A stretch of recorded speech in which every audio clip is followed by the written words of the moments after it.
Je ne travaille jamais deux fois de la même manière parce que ce qui me plaît dans la sculpture, enfin ce pourquoi je fais ça, c'est le défi. C'est-à-dire que c'est toujours plus grand, toujours plus technique, toujours plus compliqué. Quand je commence une pièce, je ne sais jamais si je vais arriver à la terminer parce que voilà, ça fait 300 kilos, c'est grand. Et c'est ce que j'aime dans la sculpture, en fait, c'est de me sentir complètement dépassée par le sujet.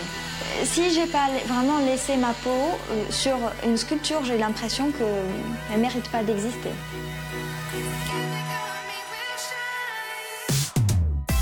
Priscilla Maeissagne est une artiste bien dans son temps. Elle a commencé par la peinture pour comprendre la lumière, avant d'apprendre la sculpture pour mieux toucher la matière.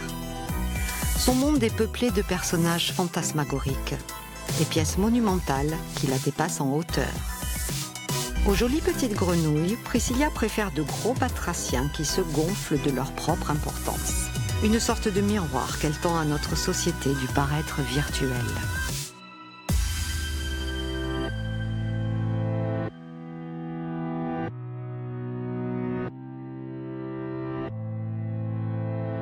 J'ai toujours été attirée par toutes les sculptures de la Grèce antique, les marbres. Et puis après, bon, c'est vrai que je suis aussi une jeune femme de 29 ans, alors je ne vis pas dans la Grèce antique. Le but, c'est pas de reproduire la Renaissance ou de reproduire ce qui a été fait pendant la période des académiques, mais plutôt de s'imprégner, de s'approprier un savoir-faire, donc des connaissances, un patrimoine, un héritage culturel, et puis de le transposer à notre époque, et puis, si l'on peut, pourquoi pas, l'améliorer. Et je les imagine toujours en 3D, c'est toujours des images de sculpture en mouvement. Ça rejoint finalement un petit peu aussi la danse classique, la sculpture, puisqu'il y a cette notion de mouvement, de 3D. D'ailleurs, quand on me demande de me présenter, pour moi, je suis danseuse. Je suis ni peintre ni sculpteur. Je pense que je suis danseuse.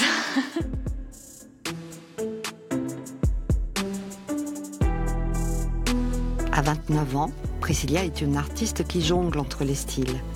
Elle a appris le classique des primitifs italiens, les techniques de l'école hollandaise et l'aquarelle à l'anglaise. Puis elle s'est envolée pour découvrir les secrets des enduits, des vernis et du broyage des pigments.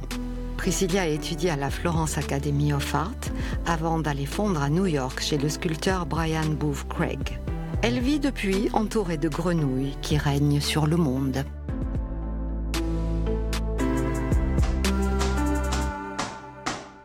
Je fais tout moi-même, du début à la fin. Parce que c'est pas tout d'imaginer des choses de 300 kilos qui tiennent sur une pointe de pied. Après, il faut aussi les réaliser. Au début, il s'agit de faire toute une structure en métal, qui est soudée à l'arc. Ensuite, il y a le prototype qu'il faut réaliser avec un matériau comme de l'argile à base d'eau ou bien des matériaux à base de cire. Ensuite, il s'agit de mouler cette créature. Mon père est menuisier ébéniste, mon parrain est tôlier. Et c'est comme ça que j'ai mis au point mes propres techniques qui sont issues, du moins pour le moulage, des techniques de bateau. Et puis après, la carrosserie avec, comme là dans la Frog Dynasty, avec les peintures un petit peu farfelues, les paillettes, les vernis. Donc tout ça, c'est peint au pistolet. Il y a tous les travaux de feuilles d'or, après de vernis, de strass, de Swarovski que j'utilise pour orner les crapauds. Alors, mis bout à bout, ça représente dans les 2000 heures de boulot par pièce, si ce n'est plus.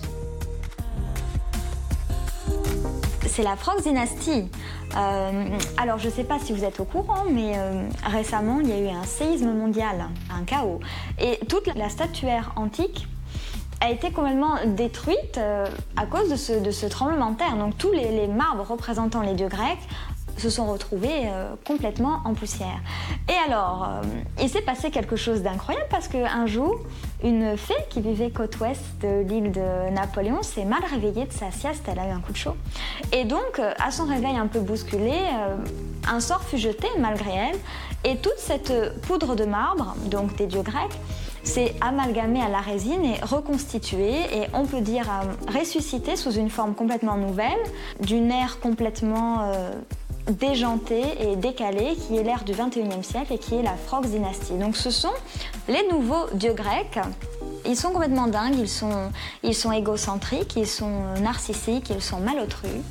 Ce sont les personnages actuellement les plus demandés et les plus importants de la planète. C'est-à-dire qu'ils mettent le feu partout où ils passent. Ils sont réclamés dans toutes les plus grandes soirées VIP, les défilés de mode. C'est-à-dire que s'ils ne sont pas là, la fête est ratée. Hein.